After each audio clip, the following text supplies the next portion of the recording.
wonder how prepared you think the system is, the DHS system, because you still have 55,000 folks in shelter, whether or not they're individuals or part of families. Are they prepared to actually handle the complexity of that kind of case? And then I wonder, Councilman, from your perspective, how prepared is the city to pivot that ocean liner to have health care and have robust employment and transitional services actually run out of a vendor shop that doesn't actually report to DHS on those kinds of outcomes per se? And I wonder about what that opportunity looks like from your perspective. And I think all three of you could answer this, but I mean, Commissioner Tickett or whomever. So I'll start. I would say that the foundation in terms of what we have for our sheltering system is one that can certainly attend to the needs of clients who are in our system, but we can't do it by ourselves, right? We can't do it by ourselves. We have to rely upon other systems in order to support us towards it in those efforts. So whether it's the mental health system, whether it's a child welfare system, whether it's Health and Hospitals Corporation, whether it's any other actor that has involvement with our individuals and families who are in shelter, there has to be a real reckoning that if they're not communicating with us, if we're not sharing information, how can we do our work? How can we actually help families and help individuals to have what they need in order to effectively transition out of shelter? And I think that's a conversation that's happening at this point in time. It's really not just one agency or one system's issue. Homelessness is not just the issue of New York City Department of Homeless Services and all of our providers. That's not the case any longer. And what's happening is at the highest levels, we're all being called into the room to talk about how can we address this issue? How can we take it on in order to really have action steps that will guide us to really make it be something different? What's the action step that's motivating you now? Any of you? So what's the thing in those discussions? What are you chomping at the bit to get at? So from my lens, from my perspective, in talking about the system, I'm really attempting to reframe the conversation, because if we don't reframe the conversation to really talk about the client, we can't have a real discussion about what those clients' needs are. Right? So we have to really think about every individual, every actor, and I know that I drive my staff crazy. I know, I ask a lot of questions about individual clients, and it's only because I know that we really have to start thinking about who is this person in order to tailor a response to him or her or their family, right? And there are others who are in the system who are doing it as well, so that's one of my focal points, and I think that by doing that, we'll really illustrate who needs to be part of the discussions and the conversations and the action planning for whoever it is that we're working with in order to get them out of shelter. Mm-hmm. Councilman, do you have a vision on this? Well, I think a couple of things that I would like to see that I'm chomping at the bit. I'm in some ways I'm thinking kind of on a macro level, and I really very much appreciate and admire the work that the providers are doing with the individuals, and the DHS is doing with the individuals, and I greatly admire Commissioner Taylor's attention to every single family and trying to see how to extrapolate the large issues from the individual issues. Two things though that I want to see happen, and they do involve that dreaded place called Albany. You said that. I said that. I absolutely, that was me. It's very pretty in the summer. That I want to see happen kind of on a macro level, because there are two things that I think have gotten away from us over the last 12 years. And if there are policies that were in place that caused us to get to this situation, but there are also things that are outside of governmental policy that have exacerbated the problem. And two major things are the cost of housing and the stagnation of wages. And so what I want to see happen in the next 6 months to a year is an increase in the minimum wage in New York City, New York State, and a strengthening of the rent laws. Rent stabilization is up next year, and part of this story, outside of what government's been able to do, is that rents have stayed the same, and cost of living has gone up, and cost of housing has gone up. And I think it's those are two areas that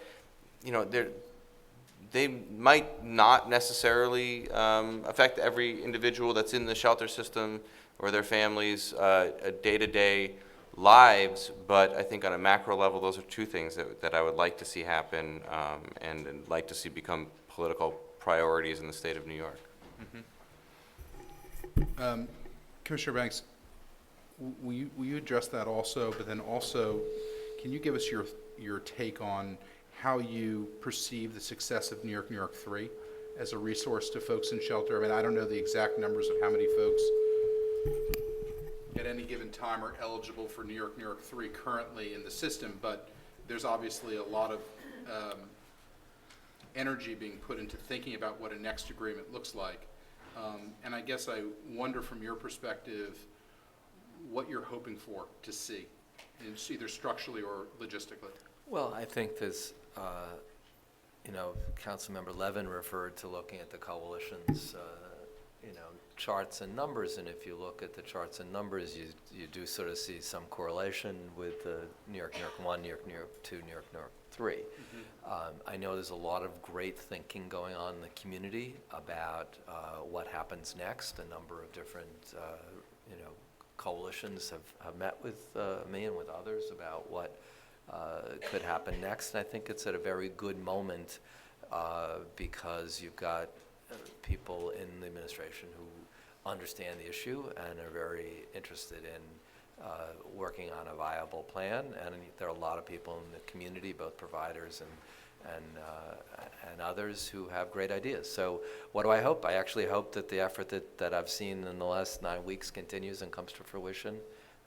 And that we build on, I think, what's been the successes of the past. Obviously, people would say, if you look back, you'd probably find me saying this someplace too, that the numbers, were the numbers. But I think there's no question that those 3 programs have been really very critical in terms of moving forward and getting people properly housed. What do I sort of see as how to move forward? I see, as the commissioner of this agency, a great urgency to act. If you haven't seen it, I suggest you look at our website and you'll see the things we've done over the last 8 to 9 weeks, which I think is indicative of a real sense in the agency, as Commissioner Taylor said and Councilmember Levin, that we're at a very important moment. And I think the leadership of HRA, not just me and the staff as well, are very committed to making changes and moving forward as rapidly as possible.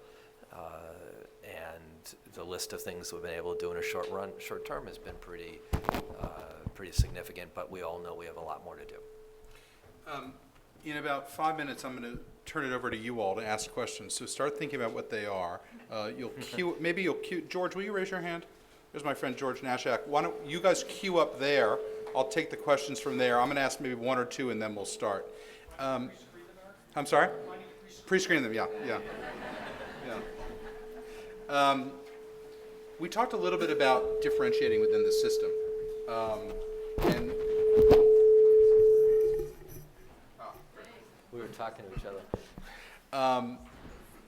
the system serves people that are very different from each other. And you run programs at HRA that are tailored for folks that are unique. Some of them have to do with language, some of them have to do with healthcare. The shelter system characterizes and moves folks in different directions based on how they're assessed at PATH or other.